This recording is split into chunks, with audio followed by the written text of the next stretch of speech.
मसीह में आपकी सलामती हो। मेरा नाम एवेंजलिस्ट उमर सरदार है। दोस्तों, आज फिर मैं एक नए सवाल के साथ आपकी खिदमत में हाजिर हुआ हूं। सवाल ये है कि क्या सैयदना मसीह का पैगाम आलमगीर ना था? क्या सैयदना मसीह सिर्फ और सिर्फ बनी इसराइल के लिए आए थे? ये सवाल मुकद्दस मत्ती रसूल की इंजील उसका 15वां बाब उसकी 24 आयत में से ये लिया गया है, जहां पर जनाब मसीह फरमाते हैं कि मैं बनी इसराइल के घराने के सिवा किसी के पास नहीं भेजा गया। तो सैयदना मसीह के इस बयान को लेकर गैर मसीहियों ने ये नुक्ता उठाया है या खुद से ये अखज़ कर लिया है कि सैयदना मसीह का पैगाम जो है वो आलमगीर नहीं है, वो महदूद पैगाम है। सैयदना मसीह की तबलीग, आपका पैगाम, आपका मिशन अहले यहूद तक महदूद था, ना कि आलमगीर है। ये गैर मसीहियों का इसके ऊपर ख्याल है और इसके ऊपर काफी डिबेट्स भी की गई हैं, मुनाजरे भी किए गए हैं और बार बार डिबेट्स के अंदर भी इसी हवाले को, जनाब मसीह के इसी बयान को दोहराया जाता है कि मसीहियत आलमगीर नहीं है, मसीहियत का पैगाम यूनिवर्सल नहीं है। तो देखें, यहाँ पर जो सैयदना मसीह ने कहा है कि मैं बनी इसराइल के घराने के सिवा किसी के पास नहीं भेजा गया, तो इसको समझने की जरूरत है। देखें, सबसे पहले देखें कि जनाब मसीह ने बनी इसराइल को क्यों मुखातब किया है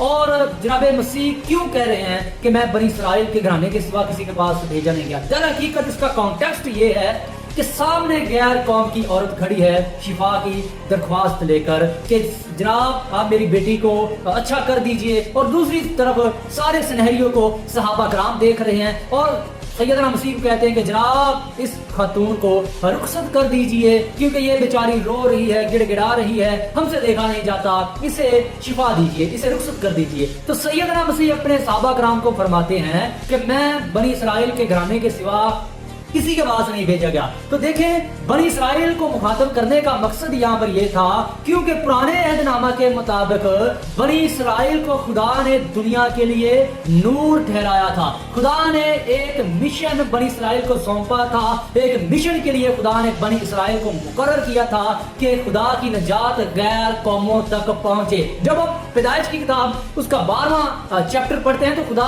अब्राहम से कहता है कि यकीनन तुझसे एक बड़ी जबरदस्त कौम पैदा होगी। फिर इसी तरह आगे फिर ये बात दोहराया जाता है पैदाइश की किताब उसका 18वां बाब उसकी 18वीं आयत के अंदर खुदा अब्राहम से कहता है कि तुझसे यकीनन एक बड़ी जबरदस्त कौम पैदा होगी और उसके वसीला से दीगर कौमें जो हैं वो बरकत पाएंगी। तो देखें, जैसे जैसे कहानी आगे बढ़ती जाती है, अब्राहम की नस्ल, अब्राहम का खानदान हमें दीगर कौमों की तरह टूट फूट का शिकार नजर आता है। बेसिकली तो खुदा ने बनी इसराइल को, आगे हम देखते हैं यसाया की किताब उसका 49वां बाब उसकी 6 आयत, खुदा यहाँ पर कहता है कि मैं तुझे कौमों के लिए नूर बनाऊंगा और तुझसे मेरी नजात दीगर कौमों तक पहुंचेगी। यानी कि खुदा ने बनी इसराइल को, अहले यहूद को एक मिशन सौंपा था, वो ये था कि खुदा की नजात जो है वो गैर कौमों तक पहुंचे। लेकिन बदकिस्मती से हमें अब्राहम का खानदान दीगर गैर कौमों की तरह से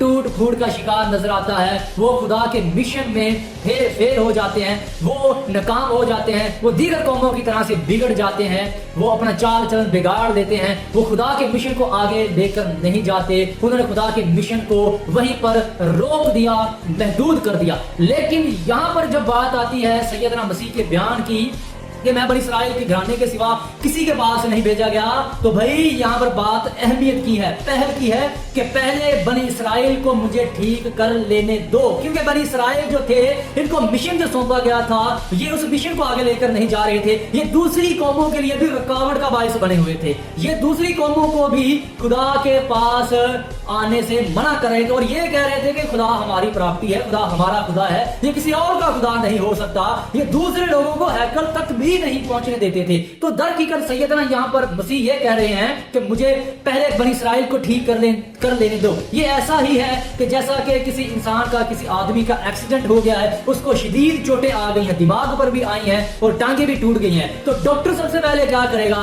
क्या उसकी टांगे ठीक करेगा? नहीं, पहले उसके दिमाग का इलाज करेगा, क्योंकि मेन चीज उसका दिमाग है। अगर दिमाग बच जाएगा तो दीगर हिस्से भी बच जाएंगे। तो इसी तरह यहाँ पर बनी इसराइल जो थे, जो मजहबी रहनुमा थे, ये दूसरे लोगों के लिए रुकावट का बायस बने हुए थे। तो यहाँ पर सैयदना मसीह ने कहा कि मैं बनी इसराइल के घराने के सिवा किसी के पास नहीं भेजा गया।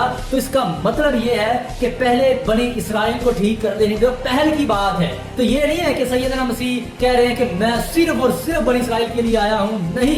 बाद में सैयदना मसीह ने गैर कौम की औरत को शिफा भी दी, उसको खुश करके घर भेज दिया। तो सैयदना मसीह खुद फरमाते हैं कि खुदा ने दुनिया से ऐसी मोहब्बत रखी कि उसने अपना इकलौता बेटा बख्श दिया। खुदा पूरी दुनिया से मोहब्बत रखता है। मसीहियत का पैगाम आलमगीर पैगाम है, महदूद नहीं है। जो कोई इस पर ईमान लाए, जो कोई से मुराद, इसमें मुस्लिम हजरात भी हैं, हिंदू भी हैं, सिख भी हैं, पारसी भी हैं, यूनानी भी हैं, हर एक इंसान इसमें शामिल है। जो कोई सैयदना मसीह पर ईमान लेकर आएगा वो बचा लिया जाएगा, वो महफूज कर लिया जाएगा।